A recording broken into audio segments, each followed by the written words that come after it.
Yo, what up sa inyo dyan mga tol? Tara pag-usapan natin ito ha. Hindi ko alam kung kailan ito naganap, kung kailan actual na isinagawa po itong rally na ito. Pagkat di naman po tayo masyadong updated sa mga rally na ito. Especially pagdating sa mga Pro Duterte rally.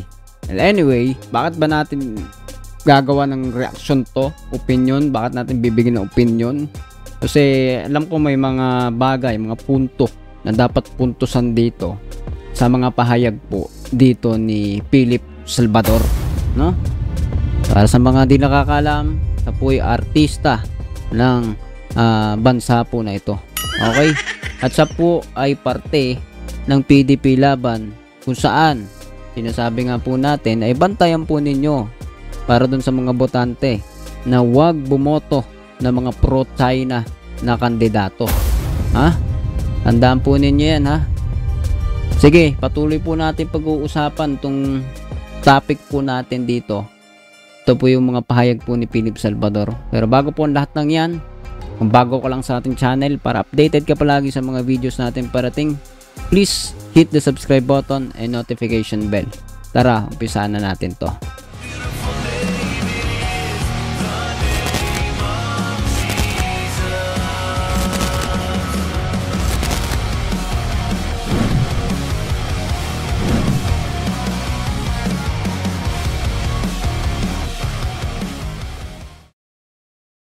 Alright mga tol. So sabi po sa caption dito ng isang uploader na hindi na po natin ilalagay siguro sa description, sa caption yung pangalan kasi for sure ito po ay isa pong DDS. Hindi naman po tayo galit sa mga DDS, kaya lang pag ipinopromote pa natin sila, dumadami pa yung naniniwala, no? Dumadami pa yung mga tao na nadadala sa kanilang mga pakulo, no? Hindi natin sila gustong hatulan sa kanilang kaya lang mali po ang kanilang pinapanigan, especially po sa usapin ng West Philippine Sea. Tama. Marami di alam yun, no? Ba, ganda lang tunog natin. Anyway, play na po natin tong mga pahayag po ni Philip Salvador dito. Pag-usapan natin yung mga sasabihin niya. Tara. Gagalaitin siya ng gigigil siya kasi wala siya sa tabi ni Tatay Digong nung mangyaring kidnapping siya at ipinamigay sa ICC. Ramdam na ramdam ko po! Alam ko, ramdam nyo rin siya! Hey! So, dito na po yata napapakanabangan yung mga artista pagka ganito pong eleksyon, no? Tama ba? Para tayong nasa pelikula, no? Ang galing po. Anyway, sige, tingnan pa po natin. Hindi po tayo one-sided ha. Sadyang alam ko lamang po talaga ang kanilang pinatutunguhan, especially sa mga rally. Yan po'y pagtuligsa sa administrasyong ito, sa gobyerno po na ito. Pwede mo na nga silang tawaging anti-government di ba? Pero hindi ko alam. Iba-iba kayo ng opinion. Baka medyo mild pa ang inyong pananalita sa kanila. Para sa akin po, direktay na po natin. Anti-government po ito para sa akin. Okay, play natin, play. Umiiyak ang kanyang puso! Umiiyak ang sambayanang Pilipino! At kayo, Pilipino kayo, lahat ba tayo umiyak? Umiyak ba talaga lahat? Totoo ba yan? Nadinig nyo yan ilang beses kanina sa mga tagapagsalita.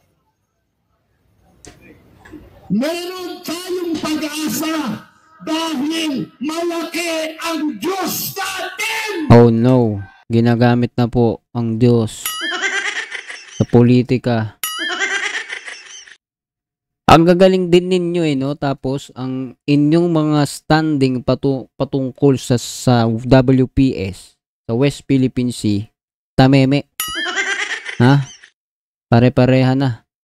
Try natin. At sinisiguro ko sa inyo, Ano na naman? Hindi.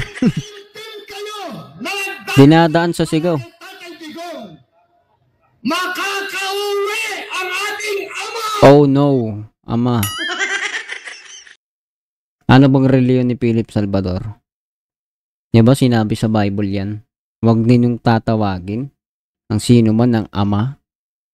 Di ba? Maliban na lang siyempre siguro kung tatay mo talaga sa laman. Di ba? Pero ito hindi mo tatay sa laman yan. Anyway, usaping Biblia po yun, reliyon. Pero ito pong pinapakita ni Philip Salvador, tagilid to.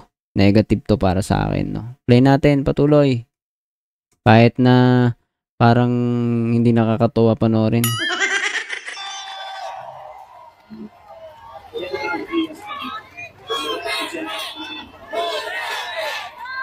Dinaan sa pasigaw-sigaw.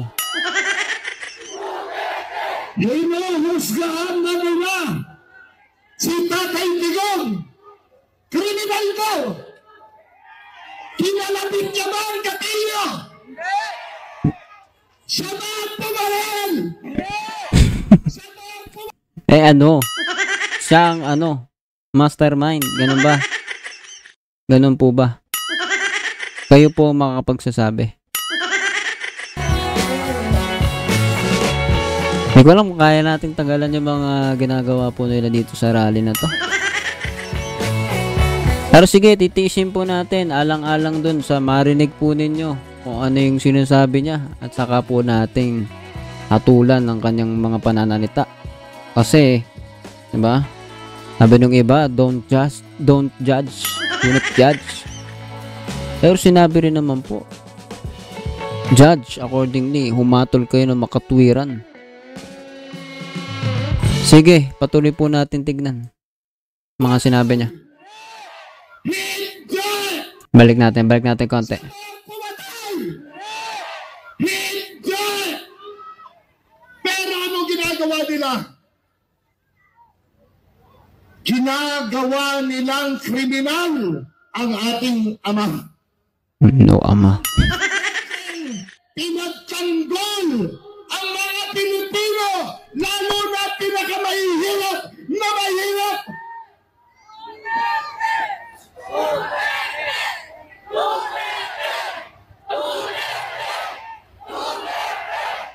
Alam niyo po, na March 11, hindi ko alam kung sino mga nakarating sa inyo. Sa airport. Naiiyak bang magaganap dito? Kami pang maghapon doon. Nakikiusap, nagmamakaawa na sana papasukin kami. Makita man lang. Ako po, sinabi ko na sa mga sundalo, huwag yun na akong papasukin. Nagmamakaawa ako sa inyo, papasukin nyo si Atty. Tullion at Atty. Dick Rodriguez. Ayaw. Meron daw strict orders na walang pwedeng papasukin. Nakita nyo bang nakapasok ang ating Vice President Sara Duterte? Hindi rin nila pinapasok. Ano ang pag-iusap ng ating Tatay Digong? Hintayin ko lang ang anak ko. Abogado ko siya. Si Inday Sara yun. Pero ano ang sinabi? Nung in charge. Sino ba yung mga nanonood dito? Mga nanonood dito, mga bata. Alam naman po natin, no? May mga abogado po dun sa loob. Parang hindi pa updated, no? Yun ba yung pinauulit-ulit nilang sabihin sa mga rally? Di ba nilinaw po yun ni General Torre na meron na po already meron ng abogado katabi ni Duterte. Kumbaga sa English communication, redundant na.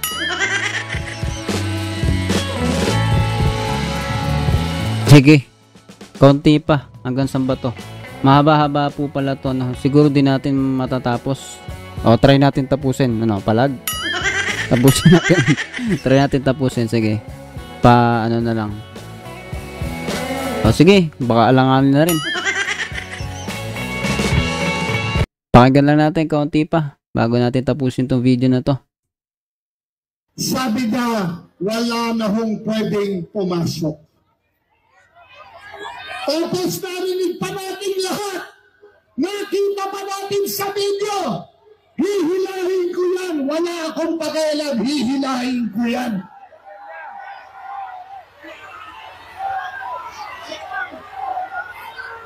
Ito lang po, tandaan nyo. Hindi natutulog ang Diyos.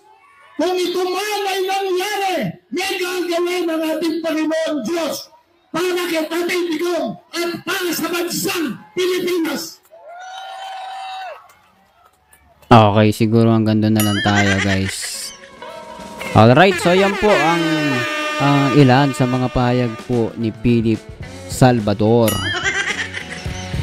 Okay, guys. Bago tayo magpaalam, napakahalaga po ng mga bagay na katulad po nito ay hindi po tawag dito. Hindi po dapat ginagawang emosyonal. Tignan ninyo yung laman ng sinasabi niya. Ano ba yung sinasabi niya? May nakikita ba kayong laman doon? Well, dun sa mga pro Duterte, siyempre, pag sinabing Tatay Diggs, alright, no problem.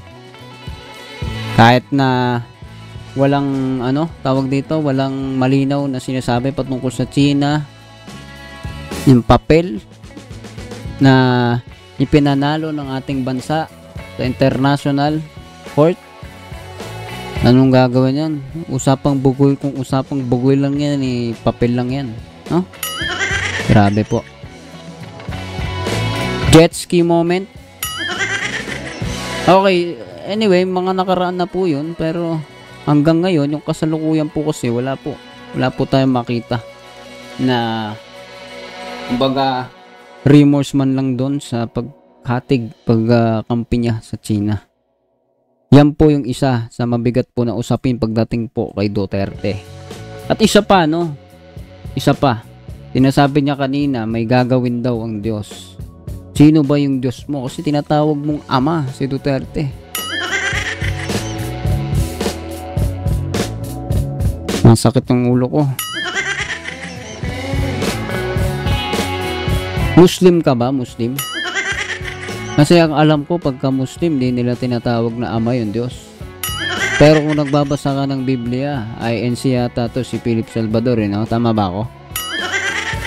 Dapat alam mo kung sino yung ama. Yung po ang Diyos. Bakit tinatawag mong ama si Duterte? Sinabi nga sa Biblia na huwag mong tatawaging ama ng sino man.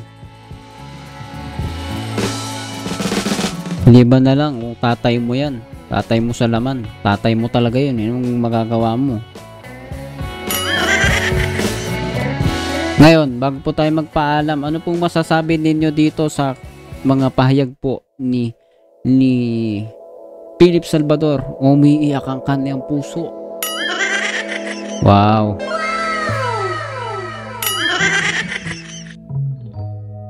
Pero sa katotohanan, 'di ba? Hindi naman din siguro talaga natutuwa. Sino ba na matutuwang arestuhin ka? Maaring nakalulungkot 'yon sa parte ng ating dating pangulo. Kaya lang, 'di ba? Justice is justice. Kung hindi sineserve yung hustisya, wala pong hustisya. Hanggang ngayon, iimbestigahan naman po yun sa Senado kung may mga paglabag ba sa pagdakip sa ating dating Pangulo and so on. Naniniwala po ako everything is fine. At if there is wrong, may pagmamalabis sa mga proseso, mga due process, especially sa kaso po ni ex-president Duterte, buhay po yung Diyos, hahatulan din po yung mga yan lahat. Pero hindi ibig sabihin merong favoritism, no? Favoritism. Merong hindi hatulan, hindi po ganun. Lahat po tayo harap po sa Diyos, at ito pong mga pinagagagawa po ng bawat isa ay hahatulan po. Maging paggawa po ng mga video na kagaya po nito, dapat makatwiran, panonood ninyo, pagko-komento ninyo, ayusin ninyo. Dapat nasa katwiran po. At para sa akin po, ito po ay isang political na mga bagay kung saan dapat mas natitimbang po natin na maayos at hindi pinaiira lang emosyon lamang, sapagkat ang titignan pa rin kung ano yung plataforma, ano pa rin yung gusto nilang mangyari, gagawin, ano yung standing nila, especially sa mainit na usapin ngayon, katulad po sa China. Dapat nakikita po, hindi yung nagiging circus, nagiging drama na po ang lahat, no? Ikaw, ano masasabi mo sa mga sinabi po ni Philip Salvador dito? Ano mang opinion mo, comment down below. Tuloy natin pag-usapan yan sa comment section. And please do not forget to hit the subscribe button and notification bell. See you ulit sa susunod na video.